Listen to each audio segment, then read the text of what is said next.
Hey guys, this is week 23 of my series titled 52 Weeks of Reaper. Every week for 52 weeks, I'll be releasing a new video focusing on a key feature in Reaper. So let's jump right in. So for this week, we will be focusing on advanced TCP and MCP options and customizations. So for the last 2 weeks, I've been setting this up.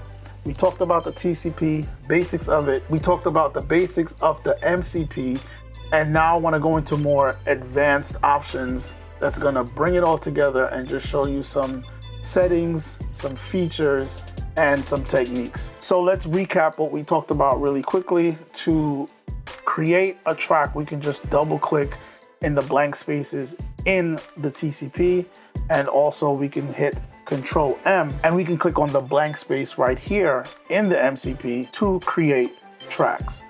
So that's good to know. Let's delete all these. We can also right click in this blank space and go to insert multiple tracks, and we can enter in a number, and we're gonna put in a title. So we're gonna put in the label of BGV and hit enter. And what that does is will create the 8 tracks, label them, and then it'll also number them. So that's also good to know. Great time-saving feature. So I'm gonna highlight all of these by selecting the first one, selecting the last one while holding shift, and I'm gonna right-click and go to the option that says track color, and I'm gonna select set a custom color. Select blue, hit OK. And now all of these are blue. So we can quickly create some tracks, have them labeled, and we can color them. So we can right click on a blank spot on the track that we want to set the track icon, go down the menu to where you see it says track icon, slide right on over to where it says set track icon. Select that, and you should be taken to the default folder in Reaper that has track icons. You can actually create your own track icons if you want to and add them to this folder, but that's not what we're here for. So let's say this is gonna be guitar. We can just click on that and you see you have the guitar icon there. Let's remove that. But those options are there if you want that. All right, so one of the things we talked about last week when we were dealing with the MCP was track grouping, but this was temporary grouping by selecting a group of tracks. So let's say we select these 4, and then I can grab this volume knob here and I can move it, and you see all 4 of them are moving. And we can do the same thing by arming the track, and all 4 are armed. We could select these 2 and move the pan for these 2, and so on and so forth. But this is temporary. So if you wanted a more permanent situation, we can say select these 3. We will hit Shift and G, and it's going to open this window here where we can actually select the different options that we want that group to control. Or we can just hit select all and then hit close. And if you notice, we get a nice red indicators all around the settings and the tracks to let you know that all of these settings are under that group. And like we discussed last week when we did the temporary grouping, if we do want a temporary bypass of the grouped parameters, all we have to do is hold shift and move the parameter. So right now I'm moving this volume on BGV2, and it is moving independently of the rest of the volume parameters in the group until I release that shift button, and then I can now move it in the group again. So all of them are moving, and they're moving relative to the position, but we have them moving as a group again. So if we wanted to move tracks around, let's say we wanted BGV5 to be above BGV4, we could just move it up there. And there you have it. And we have just reordered those tracks. Let's undo that. Let's say we wanted these 3 to move to the top. So 6, 7, and 8. I would click on 6, hold shift and click on 8. We have all 3 of those highlighted, and then I can just drag it to the top, let it go. So that's just reordering tracks based on what you want to do, the order that you want them in. Sky's the limit. So in doing that, one thing you might want to consider is on the mixer, we want the same order to be reflected.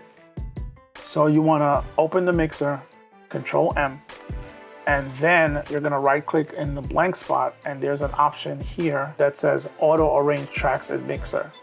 So what that does is it will sync whatever the arrangement is in the TCP with the MCP.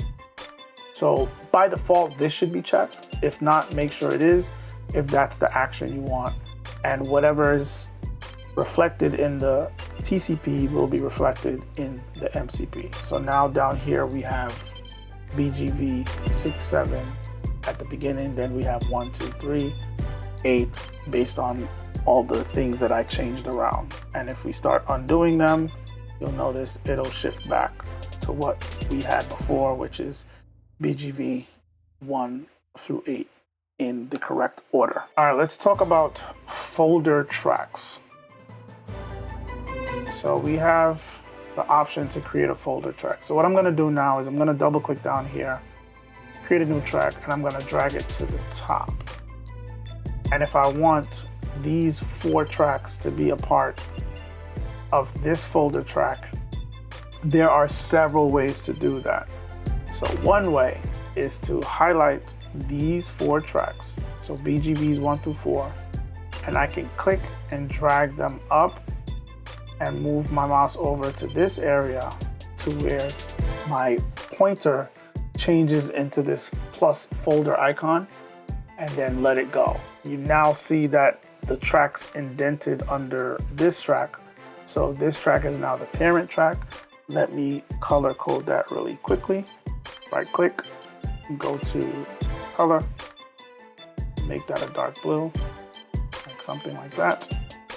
So this track is the parent, and then these tracks right here are the children, and we can see that it is indented right under there. Another way to do that is to hit this folder button that's right here on the track that we want to make the parent track. Once you hover over that folder button, it turns into a plus icon. You hit that, and it's gonna make everything a child track. And then what you would do is go to BGV4, which is the last one that you want within that parent, and then you hit the plus twice. So you're gonna hit it once and then hit it a second time, and it's gonna push everything else below out of the first folder track, leaving just BGVs 1 through 4. So that's another way to do that. So if you notice, when we clicked on it the first time, it did a sub folder track. So you can have folders within folder tracks.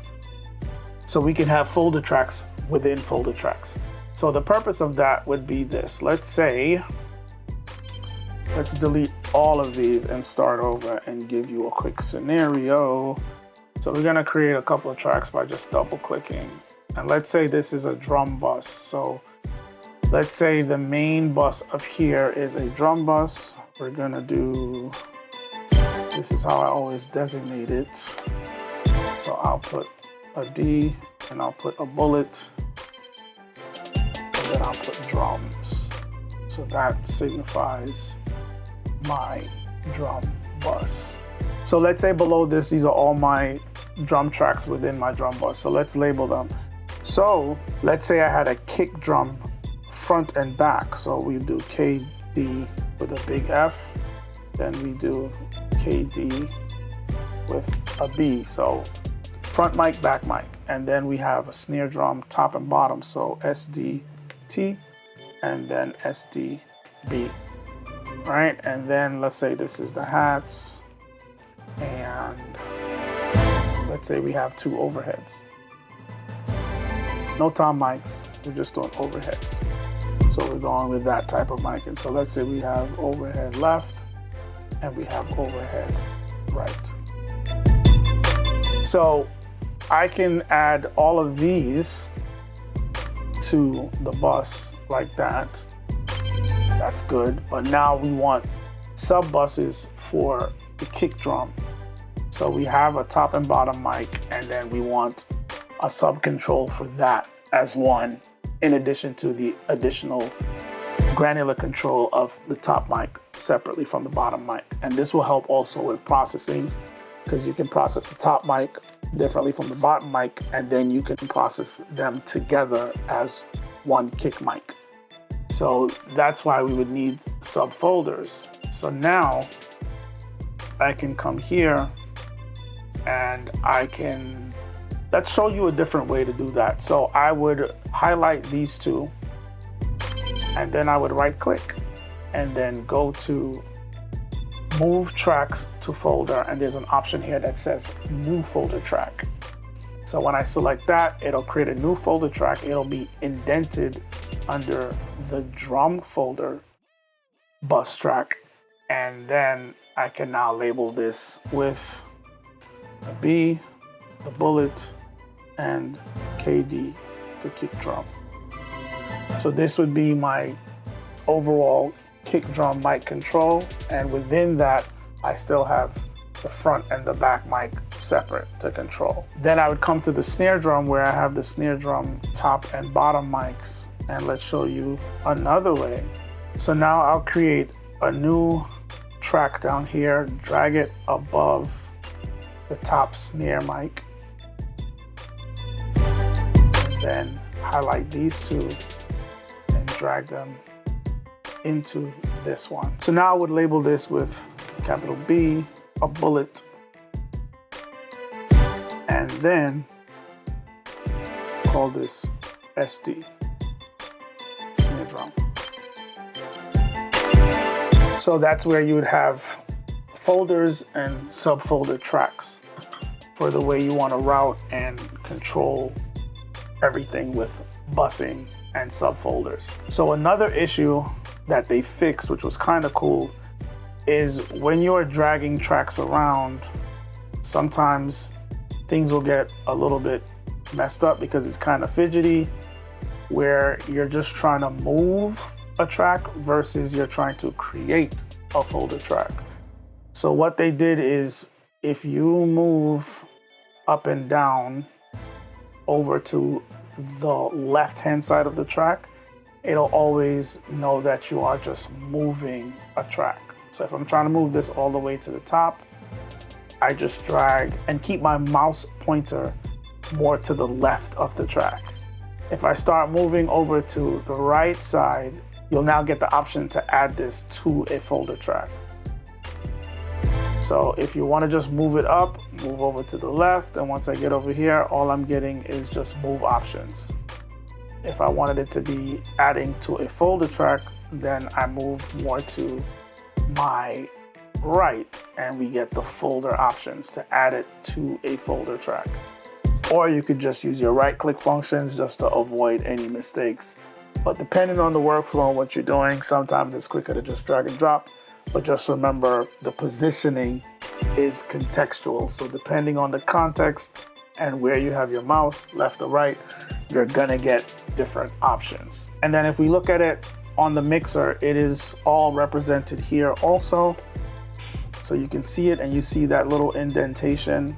So we got the drum bus, then we have the other sub bus for the kick drum, and the kick drum mics here, kick front, kick back, and we have the snare drum sub bus, sub folder track.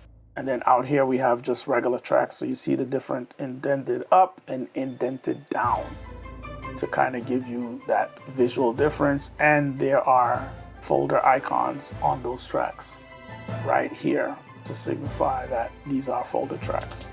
There's one here too, but it's a little dark, so you can't see it because of the color, but it is there.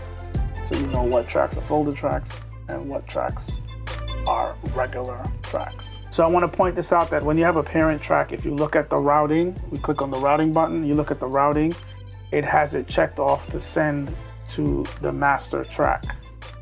If you look at a regular channel, it's sending automatically to the master track. Its output is going to the master track. But once you set up children tracks, it will automatically have it being sent to the parent track. So you won't have this going to the parent track and the master track, because now that'll be acting like a send, but we have it acting more as like a bus or maybe like a folder channel, a parent channel. So all the audio is going to its parent and not to the master. And then whatever is coming out of the parent goes to the master. So all the control will be on the parent channel. So the routing is different. In conjunction to when you set it up as a send, you will have the audio going to both the parent and the master channel, and that's what makes it a send. So you have the audio in parallel. Let's talk about sends. So with the sends, let's say we have these two tracks down here are going to be our sends. So let's say it's going to be an effect sends for reverb and delay. So we're going to label this one effect bullet RVB. So one's delay and the other one is reverb. So let's assume we have reverb and delay effect set up here, and we want to send the kick, the snare, and the hi-hat to the reverb. We can highlight all of these, hold shift, and we're gonna click and drag the routing button, drag it and let it go right on this reverb effect channel. And what that's gonna do, it's gonna send to the reverb channel. So it's sending all three of those tracks to the reverb channel. So now if we open the routing for the reverb channel, we will notice here we have receives. So it says receive from track 1, which is KD, the kick drum, receive from track 2, SD, which is the snare drum, and then the receive from track 3, HH, which is the hi-hat. We have the levels, we have the channel that it's being sent from, and the channel it's being sent to, so all the routing settings. And there's panning here, and then you can set it to stereo or mono, all that good stuff. You can mute, you can bypass, you can flip the phase, all that good stuff. So all that got routed, all three at the same time. Adversely, if we wanted to just send one at a time, we can come to this piano. So we're gonna drag that routing button and drag it right down to that reverb channel again, let it go, and now we have just that one channel being sent. And then you can set the levels, the panning for your reverb send. So let's say there's a scenario where we want to send the signal of the kick to the bass and the piano to do some sidechain pumping. So what you would do is you would select the bass and the piano, and then we would hold shift and then drag from the kick, the routing button on the kick, to any one of these tracks, let it go, and now we have a signal going to the bass. So it says right here on the bass routing, it says receive from kick. And then if we look at the routing for the piano, same thing. We have piano, and it says it's receiving a signal from the kick. And then we can go in and set up our sidechain, but now we have a sidechain signal going in. And in Reaper, you might want to set it to go to channel 3 and 4, but that's neither here nor there. But that's just to send it the other way. And pretty much similarly, it's the same setup if you're looking from the mixer view. If we wanted to create those reverb sends again, we would come, let's say we want the piano to go to the reverb. You'll just drag right over to that reverb, and now we're sending the piano to the reverb. You can adjust the signal here. And another cool thing is when you are adjusting the signal, you can hold shift, and now you're adjusting the pan. And you see the visuals are different when you're adjusting the pan versus when you just let go of shift. Now you're adjusting the volume. And it'll say right there, send, versus right here, you see the pan left and right. Decibels are moving, And when I'm holding shift, the left and right is changing, decibels are not changing. And you see all that visual feedback and tooltip keeping you abreast on what's happening. Okay, now let's talk more about effects dealing with the MCP and the TCP. So let's first look at the MCP, the mixer. So up here we have some effects, and it'll show up top at the top of the mixer channel here. Like we talked about last week, you can hover right above the controls for the mixer channel. Your pointer will turn to this icon. You can move and change the size of the fader. It'll adjust the spacing right here with the actual slots for effects and sends. And if you hold control while you're dragging, it'll move everything together. So sometimes you might want to just adjust one, or you want to adjust everything together. Also, if we right click here again, like we did last week, we have the option to show parameters. So now you have another section here, and you can hover in that area right by the line to resize and rearrange how much slots you're showing for those areas. So here is the area for your effects, your VST effects plugins. Here is your area for how many parameters you want to see, and down here is the sends. So if I say, let's send all of these to the reverb, which was the first one over here, hold shift and click and drag by the routing button right here, and let it go on track 7, which would be the reverb. And now we have sends all going to 7 here. Let's just call this RVB for now. And see, it says that right here. The reflection is in the labeling. So we know that we have a send going to RVB, which would be our reverb send channel in this scenario. To kind of manage the plugins in this view, we can copy a plugin. So over here we have this BYOD, and if we just drag it over to this channel, let it go, we just copied it. Let's undo that, and let's say I did a preset. Let's select a preset here. So this is set up like this, and if I just copy and drag it over, now we have both of them set up that way. It'll be copied in the state that it is over to the next channel. Now, let's say you wanted to move BYOD. So you didn't want to copy it, you just want to move it. You would hold Alt and then drag it over to the channel you want to move it to. And once you let it go, it's now gone from this channel and it's over here. And if we wanted to copy on the same channel, you would hold Control and then drag it down. Because by default, reordering, let's say we wanted to reorder this EQ over here.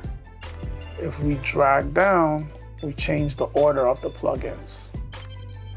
So now if I wanted to copy this plugin on this channel and put it under this compressor, the X comp, I would hold Control and drag it down. And now we have 2 instances. And now speaking of 2 instances, because we have 2 instances and we want to keep things organized and not confusing, what we can do is open the plugin chain and we can rename one of these instances. So let's say this is a high pass filtered EQ and we want to name it as such. We can actually, with it highlighted, hit F2, or we can also right click on the plugin and go down here where it says rename effect instance. Click that and you get this little window here. And let's say we're gonna call it high pass filter, HPF. So now the name is changed here. And then this instance, we can mess around with it and call this one shape EQ. So then I'd hit F2, come here and type in shape EQ. Hit enter. And now we have one called HPF for high pass filter. And then the other one, we highlight it, we see the EQ changes down here. This is shape. So if you want to rename instances of your EQ within the plugin chain, that is possible. And see, it is reflected here also on the mixer. And it's also reflected in the TCP. And as we hover, we see the names that we put in.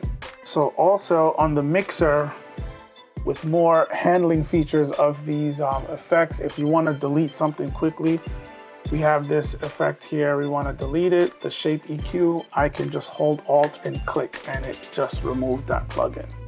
Let's undo that. If we want to bypass, we would hold Shift and then click, and it goes that yellowish color. That means it is bypassed. And if you notice, we hover, we get a tooltip that says bypassed. Gives you the name and it tells you that it's bypassed. Also, we can hold Control and Shift and click on it and it goes red, which means it's offline. So it is bypassed and it's also offline, which basically frees up any DSP processing. But the EQ is still there with the settings that we had set up. If we want to bring it back online, you just hold Control and Shift and click, and now it's back online. And like I said, you get that nice little tooltip that says that it's offline. Plus you get the visual color change to let you know that it's offline. So once again, Shift click, bypass, Control Shift click, offline, bring it back online, Shift click, and if you hit Alt and click, it will delete it. And all those functions and actions will work the same if you are in the track control panel. So once again, Alt click to delete, Shift click to bypass, and Control Shift click to set it to offline mode. And if you Control click, it'll open the whole chain. So if we have a chain here and we Control click, it's going to open the whole chain of plugins. And once again, same thing with the mixer view. If you Control click on one of these plugins, it's going to open the entire chain. If you just click on the plugin, regular click, it'll just open that plugin by itself, floating by itself. So one more time, Control click, opens the entire chain. You see the list. Regular click will just open that one plugin by itself. So another thing to note is with this effect button here on the mixer, if we click on the power button, it will disable the entire plugin chain.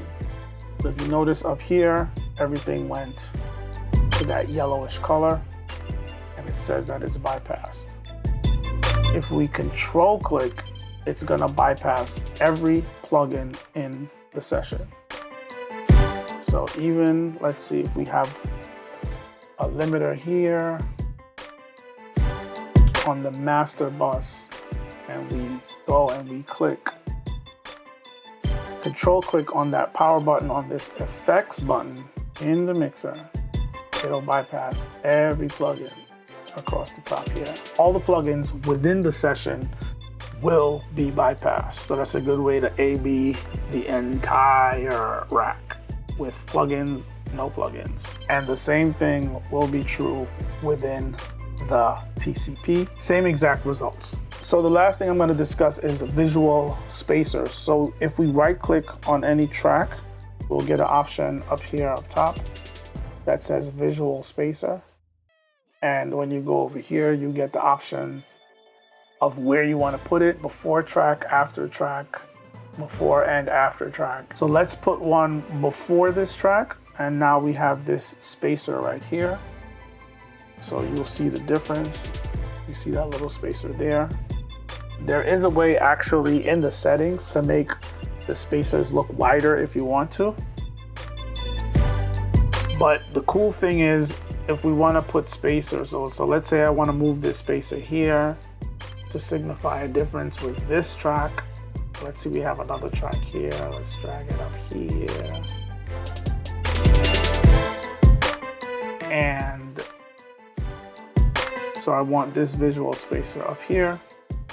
And then if we want more visual spacers, you can control and drag the spacer up to duplicate spacers.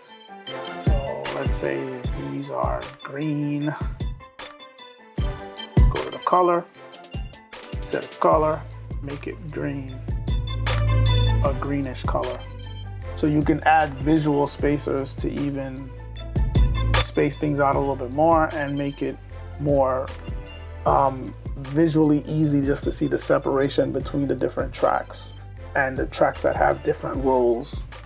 So I like to do that to separate my drum tracks from my other tracks with the other instruments that I call other, and then my audio tracks for vocals, and then my send effect tracks. I like to space those out, give them different colors, and put the spacers in between. So you also have that reflected right here on the mixer. And those, once again, can be moved around. You can duplicate them. So it's just a good visual tool to help you kind of organize things, and it helps you find things better and quicker visually when you're looking for specific tracks and specific groups of tracks. If you are meticulous with labeling and color coding, it just helps you with your workflow visually. So I think that's pretty much it for the video, guys, with some of the advanced options, preferences, and features with the MCP and the TCP. It's a lot going on. It's something that, you know, as you start to use it more, you kind of get used to it. That's why I usually say Reaper is kind of like a double-edged sword, and it's not really made for beginners because it's so feature-rich and customizable that it can be overwhelming for beginners. So I wouldn't advise, once again, to jump in and do all this stuff and try to bog yourself down with all these things. As you get deeper into just creating in Reaper, you're gonna start to know how you wanna customize the look and the feel and how certain things interact. In the weeks to come, I'm gonna talk about more visual stuff and kind of getting into layout options and changing layouts and designing your layout a specific way with the look and how wide certain things are and how big certain buttons are. We're gonna get into some of that stuff, but you don't wanna get too bogged down with that because that's pulling you away from creativity. But yes, it does help when things are kind of set up visually and preference-wise to suit the way you work. But start figuring out how to work in Reaper first before you start trying to tailor things to you. Have fun with it first, gel with it, bond with it first before you start to tweak and tailor it to bend to your will and the way you want to work. And remember, like I've always been saying, all those settings, preferences, and tweaks are going to be saved in your configuration file. So let's look at that once again real quickly. So once again, we go to options, go to preferences, and all the way at the very top here, we have general, and right here we have export. Reaper configurations, you hit that. Make sure everything is checked off. Give it a little while, it's processing what needs to be saved. Make sure you check off all of these options. Once you check everything, you hit save. It's gonna ask you where to export that Reaper configuration file. And then you can save that configuration file. It'll save all the tweaks that you've made. And later on, you can reload it to a new system. If you install Reaper on a new system, you get a new laptop, a new desktop, all those settings that you did export will be saved, and you won't have to try to remember about all the tweaks and settings that you did. So back up that Reaper configuration file often. I try to do mine once every quarter, and I save it online, save it somewhere on an external drive also, so that whenever I install Reaper on a new system, I don't ever have to set up any of those things again. I just import, go back to that same screen.